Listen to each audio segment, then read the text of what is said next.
Unajua alipo. Wewe hapa hauli? Nakula ndio. Unavaa? Navaa. Sasa shida ni nini? Nikwambia tu babangu namtaka, basi hivyo tutakosana kabisa.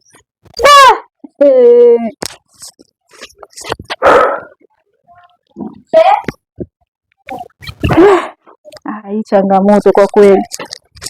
Yaani mtoto nimemzaa mwenyewe. Nimemlea mpaka amefikia umri huo, leo ananiuliza masuala ya baba yake.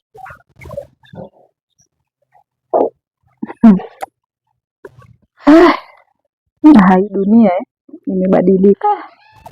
Baraka, lakini si nimekuita wewe, unajua nilichokuwa nakuitia ni nini? Yaani huyu mtoto. Yaani nilichomwitia sijamueleza. Ameniletea mada yake ingine. Mimi kaondoka.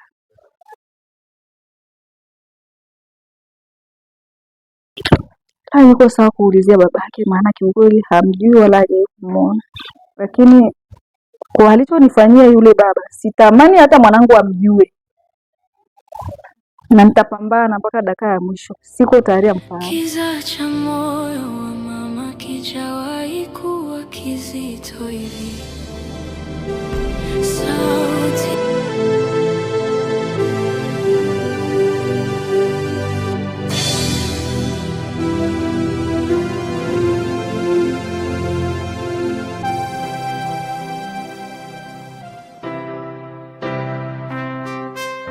It's Pizzo baby.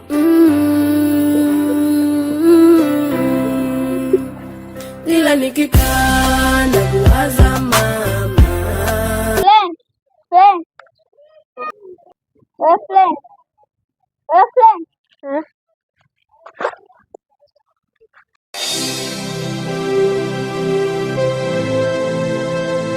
Frank rafiki yangu, mbona naye kuwa kizito hivi.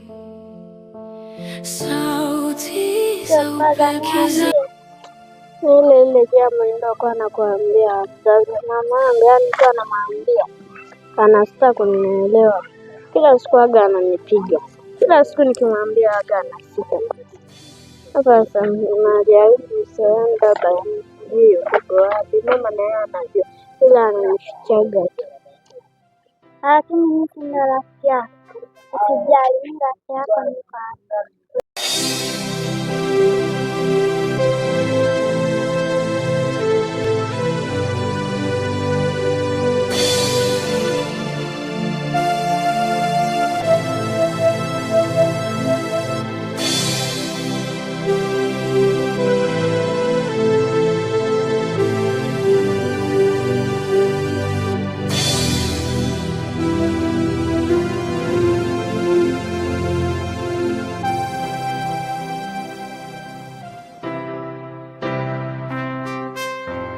Kiza cha moyo wa mama kijawahi kuwa kizito. Kiza cha moyo wa mama kijawahi kuwa kizito hivi.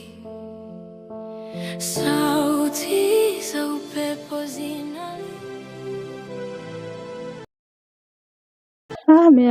maisha kwa kweli. Maisha kila siku mtoto anakuuliza baba. Nimeshachoka. Bora tu niondoke nimwache akae mwenyewe.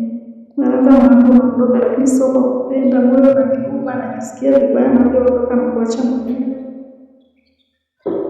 Leo naamini ipo siku utanikumbuka.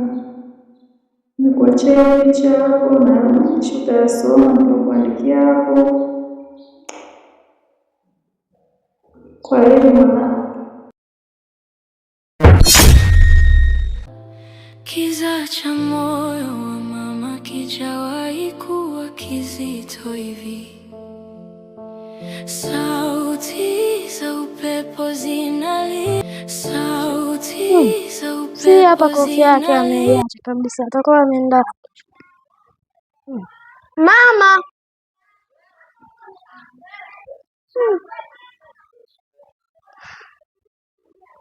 Mama.